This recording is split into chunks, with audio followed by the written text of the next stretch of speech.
لا إله إلا الله وحده لا شريك له وأشهد أن محمدا عبده ورسوله اللهم صل وسلم وبارك على نبينا محمد وعلى آله وأصحابه ومن سار على نهجه وقتفى أثره إلى يوم الدين.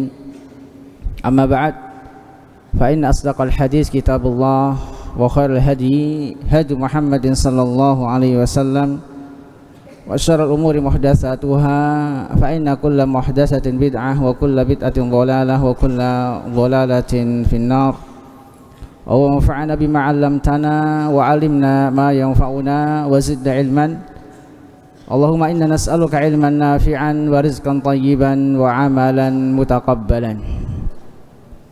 Ayohal ikhwah, para santri dan santriwati Ma'had Al-Furqan dan para jamaah salat maghrib Masjid Jami Al-Furqan yang mudah-mudahan senantiasa dirahmati dan diberkahi oleh Allah Subhanahu wa taala. Kita bersyukur pada Allah Subhanahu wa taala atas segala limpahan nikmat dan karunia-Nya kepada kita semua, sehingga dengan nikmat Allah Subhanahu wa taala kita kembali dipertemukan oleh Allah Subhanahu wa taala di tempat yang mulia ini dalam rangka melanjutkan kajian kita dari kitab At-Tajridus Sharih li Ahaditsil Jami' Shahih yang merupakan ringkasan dari kitab Sahih Al-Bukhari karya Imam Al-Bukhari rahimahullahu taala yang diringkas oleh Al-Imam Az-Zabidi rahimahullahu taala.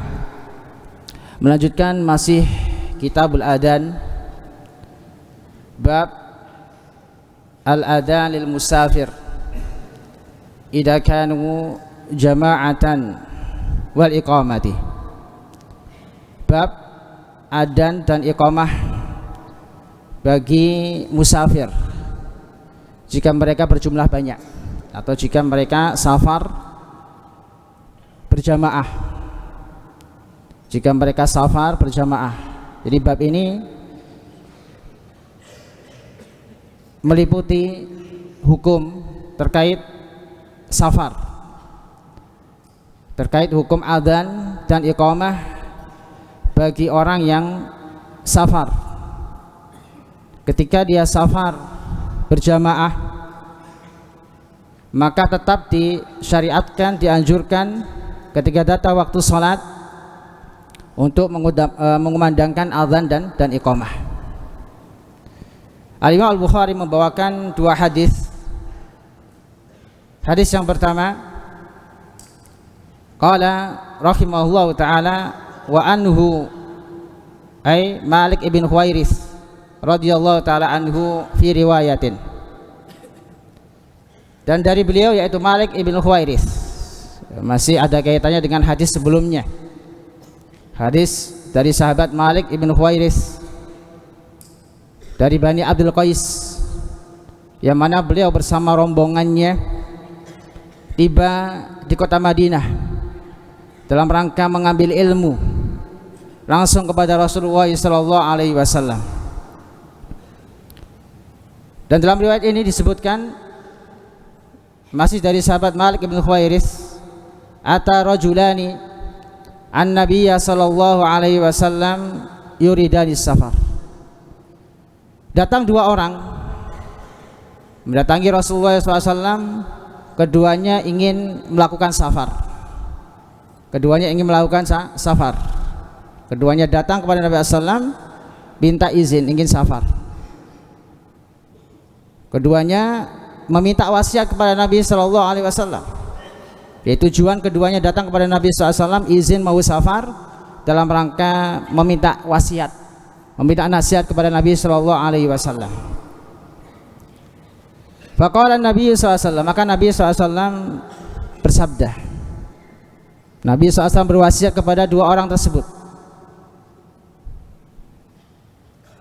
Idza antuma kharajtuma, jika kalian berdua keluar, yaitu keluar untuk safar, fa'adzina,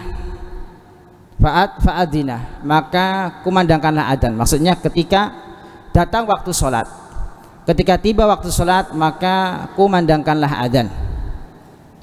Di sini perintah Rasulullah SAW fa'adzina meskipun ditujukan kepada dua orang, namun maknanya kepada salah satu keduanya. Kepada salah satu keduanya, karena tidak mungkin dua-duanya adzan bareng. Jadi maksud di sini fa'adzina, salah satunya adzan, yang lainnya menjawab adzan. Summa aqimah, kemudian iqamahlah. Jadi ketika ingin melaksanakan sholat, salah satu dari keduanya disuruh oleh Rasulullah SAW untuk mengumandangkan iqamah. Summa liya ummakuma akbarukuma, kemudian orang yang paling tua di antara kalian berdua hendaklah menjadi imam. Jadi Rasulullah SAW dalam hadis ini menyuruh kepada dua sahabat yang izin untuk melakukan safar, ketika datang waktu sholat, hendaknya salah satu dari keduanya mengumandangkan adzan dan juga iqamah, dan salah satu dari keduanya menjadi imam, yaitu yang paling besar, yang paling tua menjadi imam. Telah kita jelaskan pada pertemuan sebelumnya terkait yang menjadi imam. Dalam hadis yang lain disebutkan bahwasanya kriteria seorang ditunjuk sebagai imam adalah aqra'uhum li kitabillah, yang paling aqra di sini bukan yang paling bagus bacaannya saja, tapi juga yang paling mengerti fikih sholat. Jadi bukan sekedar bacaannya bagus, ya bacaan bagus juga termasuk kriteria seorang menjadi imam, namun yang paling penting adalah yang paling paham terkait fikih. Kemudian apakah bertentangan dengan hadis ini?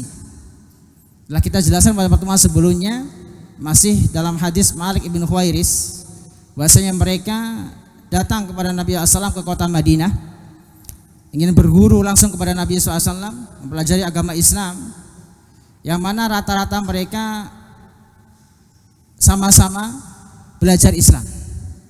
Dilihat dari hafalan mereka juga hampir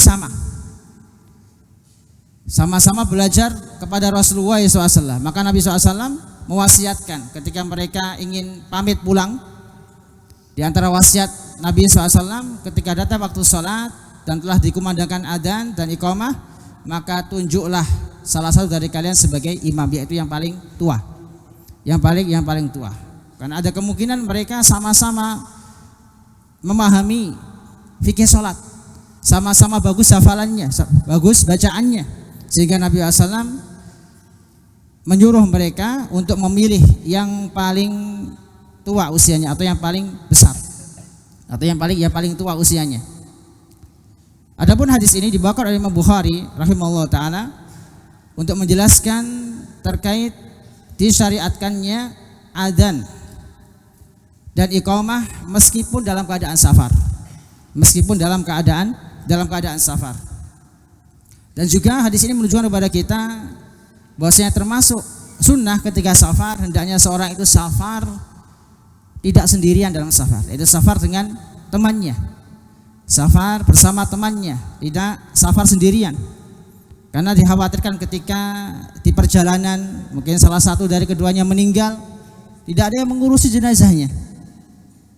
Dan dengan safar berjamaah atau safar dengan orang lain, lebih bisa menegakkan syiar-syiar Islam, seperti menegakkan syariat adzan, iqamah, salat berjamaah ketika safar. Jadi dalam hadis ini kita bisa mengambil pelajaran, khususnya ketika orang safar hendaknya tidak safar sendirian. Sendirian. Ini diantara sunnah dalam safar. Dan juga ketika tiba waktu sholat, maka hendaknya dikumandangkan adzan. Dan iqamah, dan diadakan sholat berjamaah. Dan yang ditunjuk sebagai imam adalah yang paling pertama, sebagaimana disebutkan dalam hadis yang lain, yaitu yang paling bagus bacaannya dan juga yang paling paham tentang fikih sholat, dan juga yang paling tua usianya, yang paling senior atau yang paling tua usianya. Ini di antara kriteria seorang menjadi imam sebagaimana petunjuk Rasulullah sallallahu alaihi wasallam. Hadis berikutnya, hadis nomor 381. An Ibnu Umar radhiyallahu taala anhuma anna Rasulullah sallallahu alaihi wasallam kana ya'muru mu'adzinan yu'adzin. Rasulullah SAW menyuruh seorang muadzin untuk mengumandangkan adzan. Summa yaqul ala istrihi. Kemudian beliau mengatakan setelah adzan, setelah mengumandangkan adzan, ala sallu fir rihal. Salatlah kalian di tempat-tempat kalian, di kediaman-kediaman kalian. Kapan? Fil lailatil baridati. Di malam yang dingin.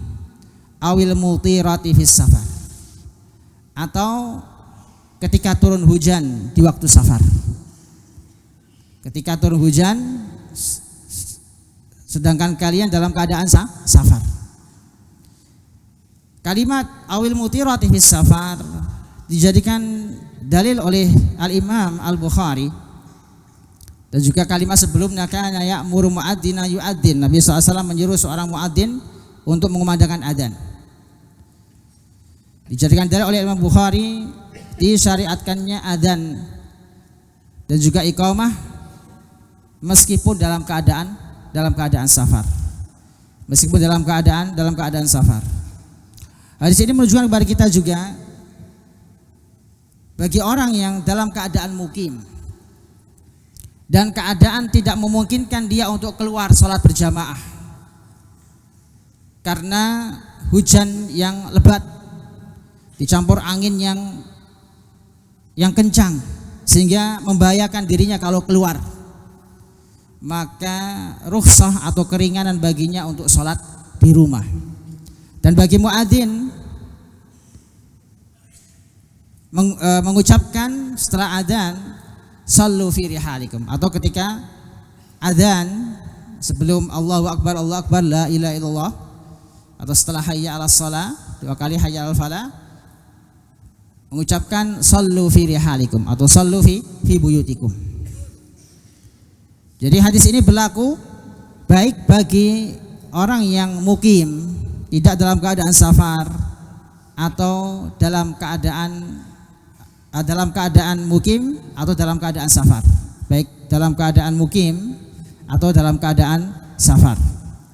Jika ada masyaqqah, jika ada kesulitan untuk keluar rumah karena cuaca yang tidak mendukung, cuaca yang sangat menyulitkan seorang, membahayakan seorang untuk keluar menuju masjid untuk sholat berjamaah, maka diberi keringanan bagi orang yang sulit melakukan sholat berjamaah karena kondisi yang tidak memungkinkan atau membahayakan, maka boleh baginya sholat di rumah. Dan bagi muadzin mengucapkan dalam adzannya sallu fi rihalikum, sallu fi rihalikum. Selanjutnya bab qaulir rajuli fatatnas shalah. Bab qaulir rajuli fatatnas shalah. Bab tentang ucapan seorang, tentang hukum seorang mengucapkan telah luput bagi kami salat. Tentang hukum seorang mengucapkan fatatnas shalah, telah luput bagi kami salat. Kenapa Imam Al-Bukhari rahimahullah ta'ala membawakan bab ini? Karena sebagian ulama salaf seperti Ibnu Sirin, Muhammad Ibn Sirin rahimahullah ta'ala, beliau berpendapat makruh ucapan telah luput bagi kami salat. Maka beliau membawakan hadis dalam bab ini untuk membantah sebagian pendapat yang mengatakan bahwasanya ucapan telah luput dari kami salat. Karena Rasulullah SAW memakai lafaz ini dalam hadisnya, sebagaimana hadis yang akan kita baca nanti. Jadi hadis ini atau bab ini tidak ada kaitannya dengan Kitabul Adzan, namun dibawakan oleh Imam Al-Bukhari rahimahullahu ta'ala. Beliau membawakan hadis Abi Qatadah Qala rahimallahu taala an Abi Qatadah radhiyallahu taala anhu, dari Abu Qatadah, beliau bernama Al Haris ibn Rib'i Al Ansari, farisu Rasulillah, termasuk sahabat yang pandai menunggang kuda. Sahabat yang paling handal dalam menunggang kuda adalah Abu Qatadah. Ini di antara keutamaan Al Haris ibn Rib'i atau Abu Qatadah, beliau terkenal penunggang kuda, sehingga dijuluki farisu Rasulillah. Farisu Rasulillah, penunggang kudanya Rasulullah SAW. An Abi Qatadah radhiyallahu ta'ala anhu qala bainama nahnu nusalli ma'an Nabi sallallahu alaihi wasallam, tatkala kami salat bersama Nabi sallallahu alaihi wasallam, maksudnya salat berjamaah bersama Nabi sallallahu alaihi wasallam, itsami'a jabalatar rijal, tiba-tiba Rasulullah SAW mendengar suara gaduh dari orang-orang. Jadi ketika Rasulullah SAW salat berjamaah terdengar suara gaduh. Falamma shalla, maka ketika Rasulullah SAW melaksanakan salat, falamma shalla qala ma sya'nukum, ketika Rasulullah SAW selesai melaksanakan salat, beliau bertanya kepada orang-orang yang gaduh tadi, apa yang kalian lakukan? Apa yang kalian lakukan tadi, maksudnya masya'nukum, maksudnya apa yang kalian lakukan tadi? Kenapa kalian membuat gaduh ketika waktu salat? Apa yang menyebabkan kegaduhan tadi? Qalu istajalna ila shalah, kami terburu-buru menuju salat. Kami terburu-buru mendatangi masjid untuk melakukan salat. Jadi dua orang tadi atau orang-orang tadi yang membuat gaduh tadi, mereka datang ke masjid dalam keadaan mengejar imam. Jadi maksudnya mengejar salat biar dapat salat, biar tidak luput banyak dari salat. Jadi mereka masbuk. Qala fala taf'alu, Nabi SAW mengatakan fala taf'alu, jangan engkau lakukan itu. Jangan kalian lakukan itu. Kenapa demikian? Karena hal itu bisa mempengaruhi kekhusyuan dalam salat. Kita tahu bahwasanya ruh dari salat adalah khusyuk. Ruhnya salat adalah khusyuk. Maka ketika orang terburu-buru dari rumahnya sudah terdengar iqamah, karena sebagian masjid mungkin iqamahnya dikeraskan dengan pakai suara atau pakai pengeras suara, maka seorang terkadang menunggu iqamah baru menuju masjid. Sehingga ketika menuju masjid mereka lari. Ini sering kita dapati mungkin santri ketika sudah iqamah baru bergerak dari rumahnya, dari asramahnya, dalam keadaan lari biar dapat takbiratul ihram atau biar dapat satu rakaat. Karena orang yang mendapati ruku dapat satu rakaat. Sehingga mungkin dari kejauhan terdengar suara imam sudah mulai membaca surat, maka sebagian lari pengen dapat ruku, karena yang dapat ruku dapat satu rakaat, man adraka rakaatan minas sholati faqad adraka as-shalah, barang siapa yang mendapati satu ruku dalam salat maka dia telah mendapati satu rakaat salat. Jadi Nabi SAW melarang para sahabat tersebut untuk lari atau terburu-buru masuk masjid. Karena itu beliau katakan fala taf'alu. Jadi mereka ditegur oleh Nabi SAW. Kemudian Rasulullah SAW menasihati kepada mereka, idza ataitumus sholata, jika kalian datang untuk melaksanakan salat, maksudnya datang ke masjid untuk melaksanakan salat, fa'alaikum bisakinah, maka hendaknya kalian datang dengan tenang.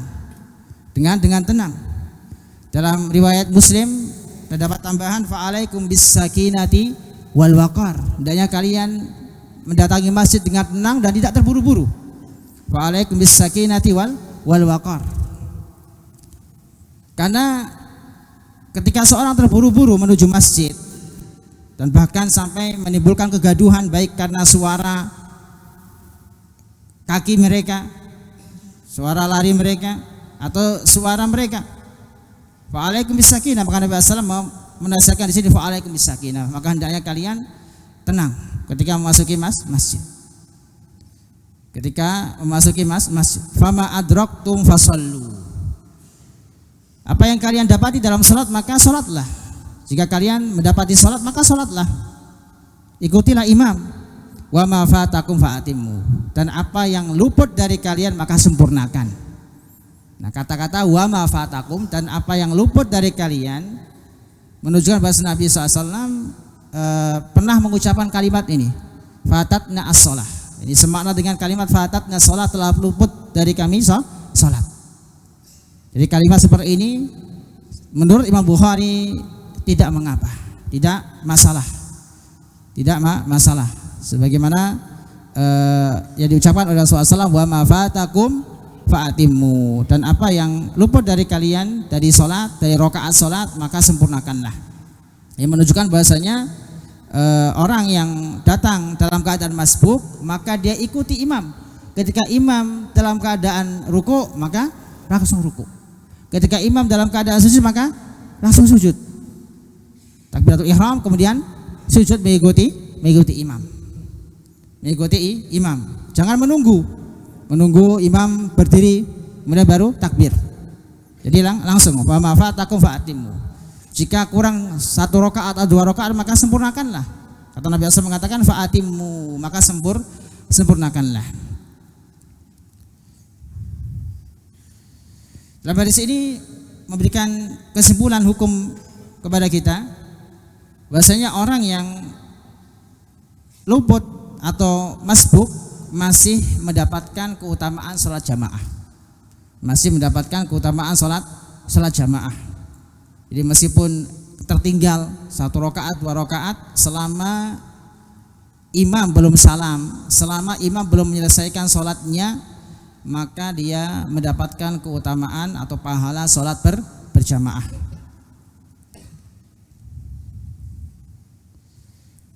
Berikutnya, ikhwani wa akhwati azani Allah wa iyyakum, bab mata yaqumun nasu idza ra'au al-imama indal iqamah. Mata yaqumun nasu idza ra'au al-imama indal iqamah. Kapan seorang itu berdiri? Kapan para makmum itu berdiri? Ketika melihat imam. Jika mereka melihat imam dan ketika iqamah dikumandangkan.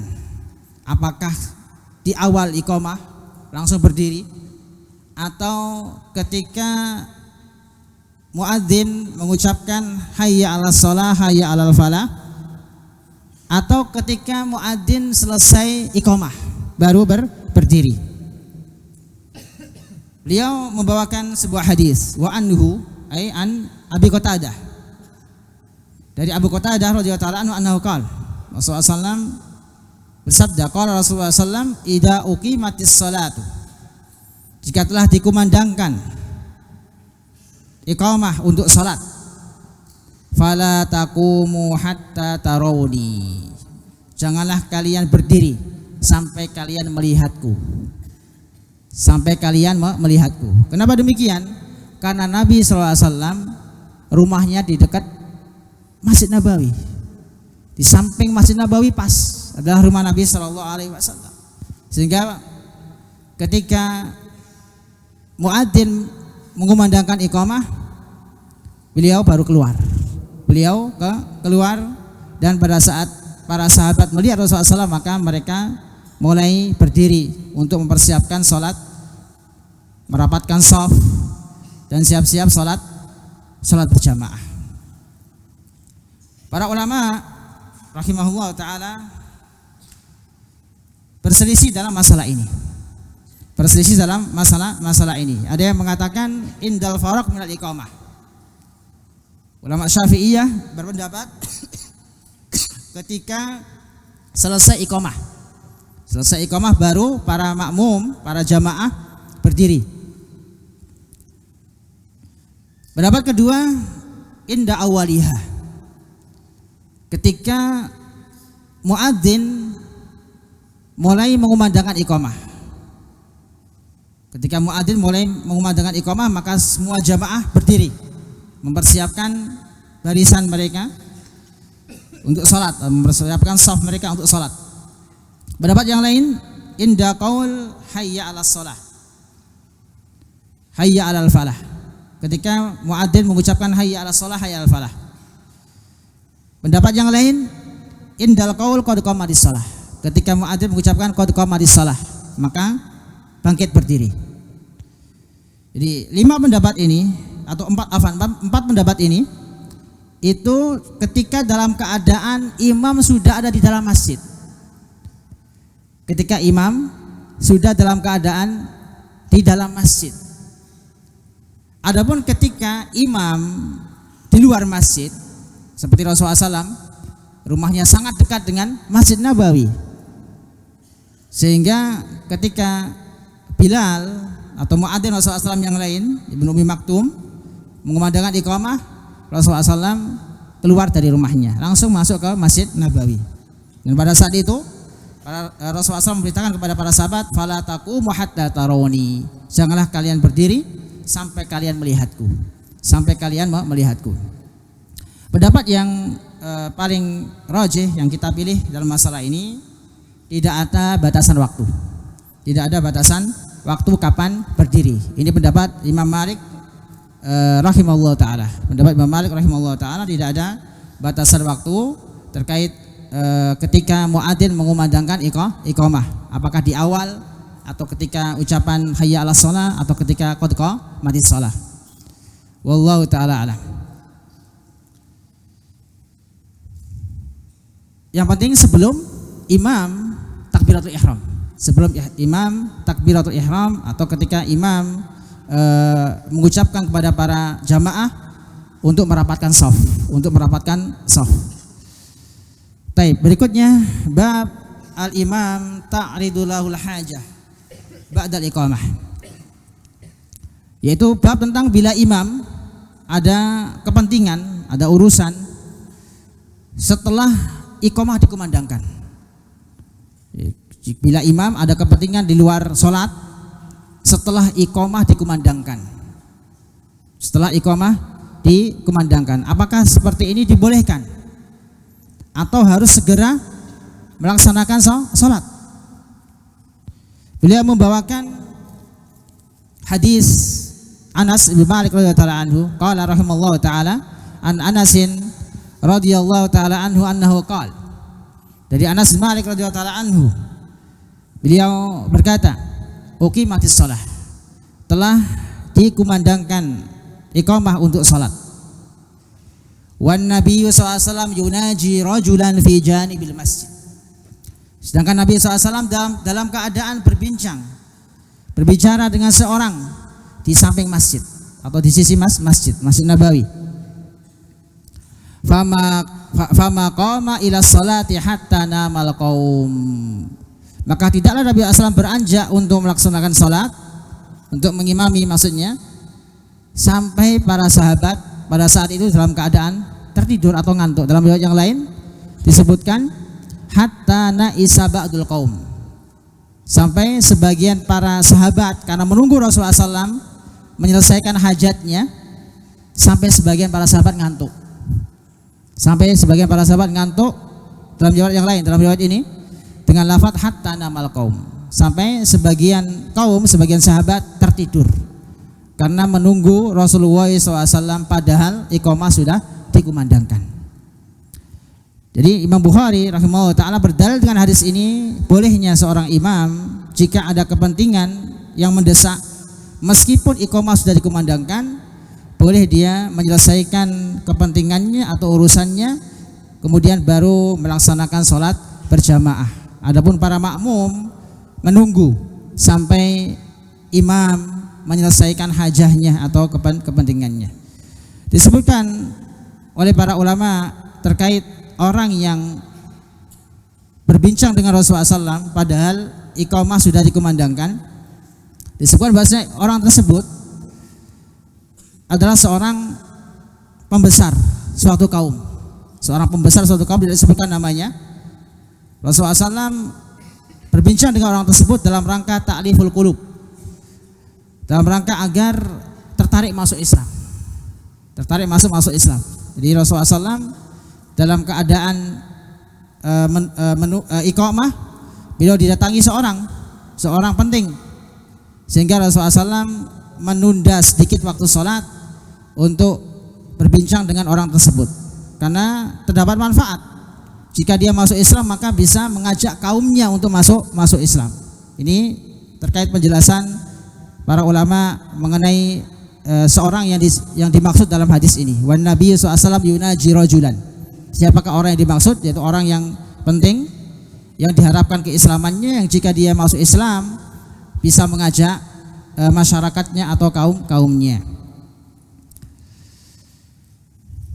Hadis ini menunjukkan kepada kita bolehnya ada jeda waktu antara iqamah dan takbiratul ihram. Ada jeda waktu antara iqamah dan takbiratul ihram. Jika ada hajat. Maka jika tidak ada hajat maka tidak boleh berlama-lama. Tidak boleh berlama-lama. Misalnya sudah iqamah berapa menit, 10 menit yang lalu. Nah, ini terlalu lama. Baru takbiratul ihram. Jika ada hajat tidak mengapa. Tapi kalau tidak ada kepentingan maka hal ini tidak diperbolehkan atau makruh hukumnya. Wallahu taala alam. Selanjutnya kita tambahkan satu hadis. Bab wujubu sholatil jamaah. Bab wajibnya sholat berjamaah. Al-Imam Al-Bukhari rahimahullah ta'ala membawakan bab ini untuk berdalil terkait hukum sholat berjamaah.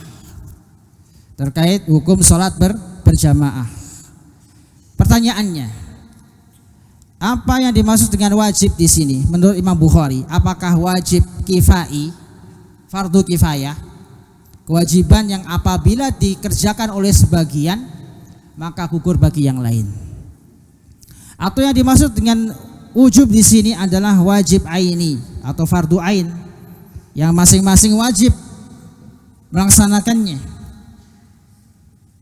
Beliau membawakan hadis Abi Hurairah. Beliau membawakan hadis Abu Hurairah radhiyallahu taala anhu terkait jawaban dari makna wajib di sini, apakah wajib aini atau wajib kifai, nanti kita akan sampaikan di akhir penjelasan hadis ini. Beliau membawakan dalil hadis Abu Hurairah. An Abi Hurairah radhiyallahu taala anhu anna Rasulullah sallallahu alaihi wasallam qala. Dari Abu Hurairah radhiyallahu taala anhu bahwa Rasulullah SAW bersabda, "Walladzi nafsi biyadihi." Dan demi zat yang jiwaku berada di tangannya. Ini menunjukkan bahwasanya semua urusan itu di tangan Allah Subhanahu wa taala. Masya Allah kana wa ma lam yasha' lam yakun.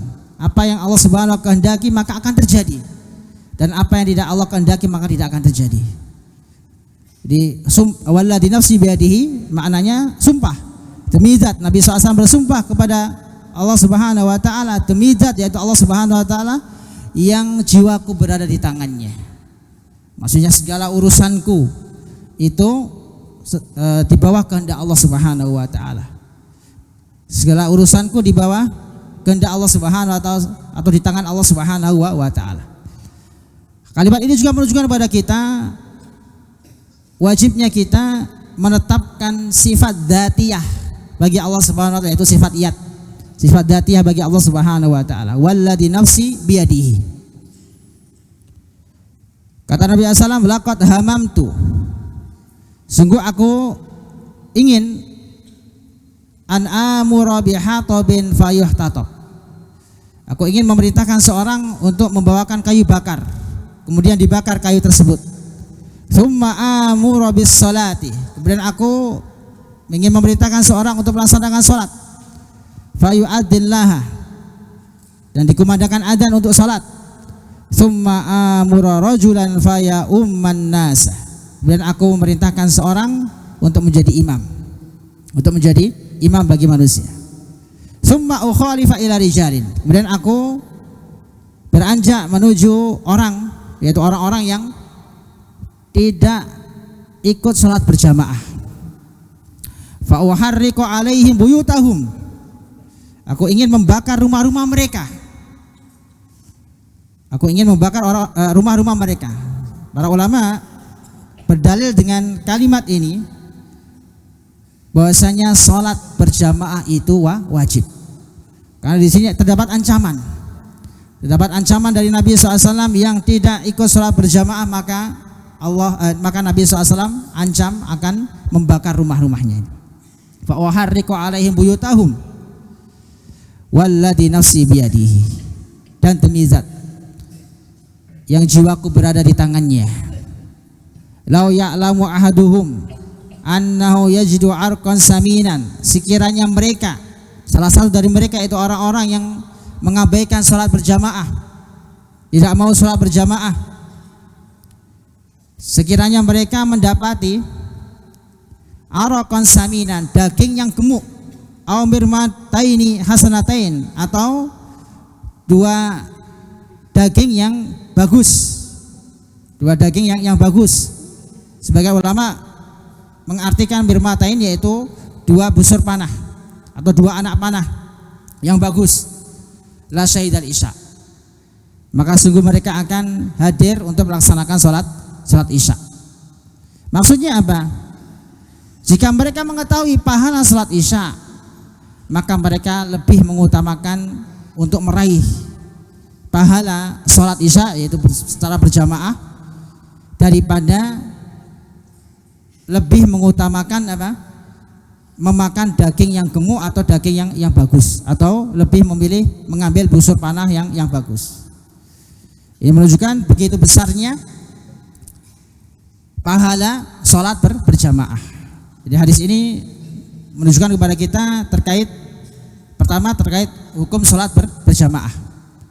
Terkait hukum sholat berjamaah, jadi Imam Al-Bukhari rahimahullah ta'ala berdalil dengan hadis ini bahwasanya sholat berjamaah itu hukumnya wajib aini bagi laki-laki. Karena beliau katakan di sini, summa ukhalifa ila rijalin, kemudian aku beranjak menuju orang-orang, yaitu orang-orang lelaki, yaitu yang mereka tidak mau keluar untuk sholat berjamaah. Ini menunjukkan bahwasanya sholat berjamaah itu wajib bagi orang laki-laki. Bagi kaum muslimin wajib melaksanakan sholat berjamaah. Karena dalam hadis ini terdapat ancaman, fa uharriqu alaihim buyutahum. Rasulullah mengancam bagi mereka kaum lelaki yang tidak melaksanakan sholat berjamaah, Nabi SAW ancam akan membakar rumah-rumah mereka, akan membakar rumah-rumah mereka. Dan juga dalam Al-Quran terdapat isyarat bahwasanya sholat berjamaah itu wajib bagi kaum muslimin, yaitu para lelaki dari kaum muslimin. Yaitu dalam surat An-Nur,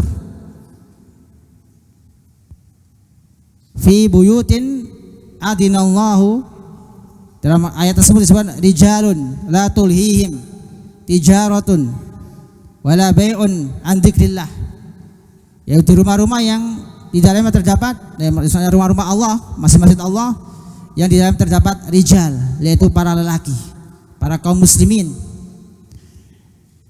yang tidak terlena dengan perdagangan mereka, yang tidak terlena dengan perdagangan mereka sehingga mereka melalaikan sholat, melalaikan ibadah kepada Allah Subhanahu wa ta'ala. Imam Bukhari juga berdalil dengan asar, menyebutkan asar dalam Sahih Bukhari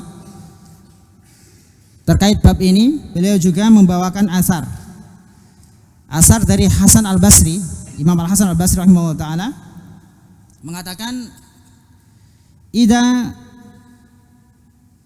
mana'athu ummuhu al-isya syafaqatan alaih lam yuti'hu, jika seorang dilarang oleh ibunya untuk keluar berjamaah salat isya, syafaqatan alaih, karena kasihan keluar malam-malam.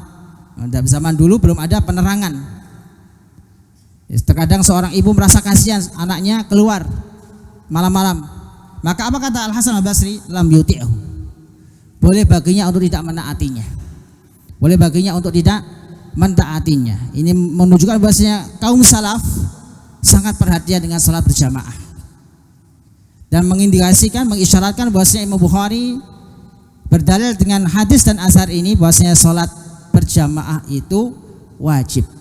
Wajibnya itu aini, wajib bagi para lelaki, para kaum muslimin. Kecuali jika ada udzur. Kecuali jika ada udzur, maka boleh untuk tidak sholat berjamaah seperti sakit atau dalam keadaan safar atau yang lainnya.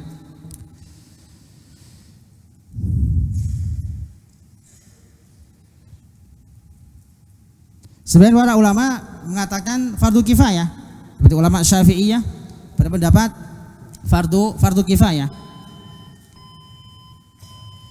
Berdasarkan hadis yang diriwayatkan oleh Abu Dawud, ma min salasatin fi qaryatin aw badwin wa la tuqamu fiha as-shalah illa istahwada alaihimus syaitan.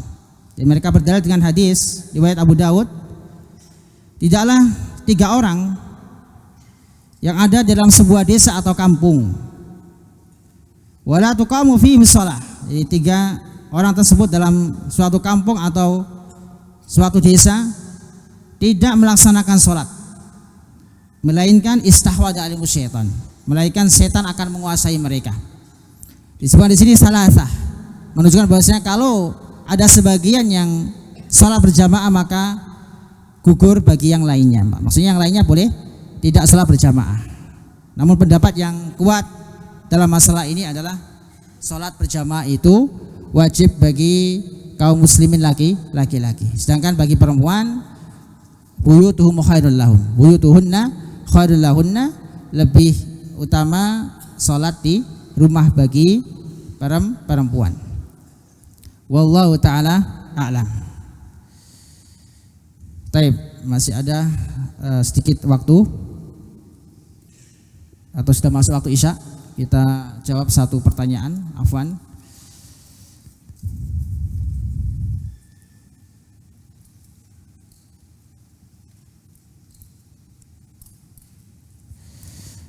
Ketika kita mendapati imam dalam keadaan sujud, ini maksudnya dia masbuk, datang masuk masjid mendapati imam sudah sujud, maka apakah kita diharuskan untuk bersedekap atau langsung sujud dikarenakan terlambat, maksudnya masbuk, dikarenakan terlambat atau masbuk? Kata Nabi SAW, wa ma fatakum fa'atimmu wa ma adraktum fasallu, wa ma adraktum fasallu.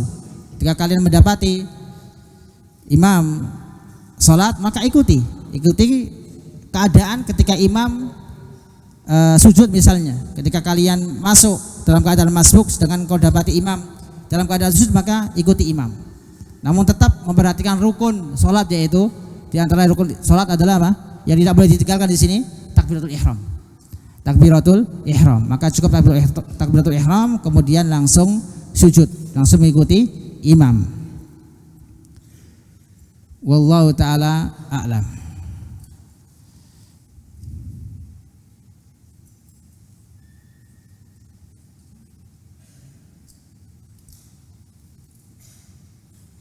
Tapi ada pertanyaan lagi, satu lagi penting ini.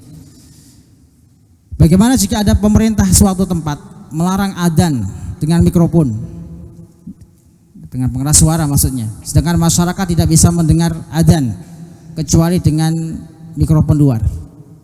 Apakah kita tetap taat ataukah tidak? Apakah kita tetap taat ataukah tidak? Di sini kita lihat maslahat dan madarat. Antum di mana? Ketika antum berada di negeri seperti negeri kita, negeri Indonesia yang mayoritasnya muslim, maka la ta'ata li makhluqin fi ma'sil khaliq. Tidak ada ketaatan bagi makhluk dalam rangka memaksiati Allah Subhanahu wa taala. Kita tahu bahwasanya adzan termasuk syiar Islam. Maka perintah seperti ini tidak perlu ditaati kecuali kalau ada mafsadatnya, sehingga mungkin masjidnya akan ditutup, nggak boleh sholat. Nah ini mafsadatnya lebih besar, maka boleh kalau ada mafsadat, karena menimbulkan mafsadat yang besar. Kalau tidak taat maka tetap adzan sesuai dengan perintah pemimpin. Jadi boleh adzan tapi nggak boleh pakai pengeras suara. Karena banyak dari kaum muslimin khususnya di negeri-negeri yang minoritas nggak boleh pakai pengeras suara, karena mereka melihat kemaslahatan menimbang maslahat dan mafsadat daripada dilarang sholat atau bahkan masjidnya ditutup, maka mereka lebih mentaati pemimpin mereka, yaitu dengan tidak mengumandangkan adzan atau tetap adzan tapi tidak pakai pengeras suara. Wallahu taala alam. Mungkin ini yang bisa kita sampaikan. Kita tutup dengan bacaan kafaratul majlis. Subhanallah hamdika asyhadu an la ilaha illa anta astaghfiruka wa atubu ilaik. Wassalamualaikum warahmatullahi wabarakatuh. Al Furqan TV, saluran pendidikan, dakwah dan inspirasi Islami.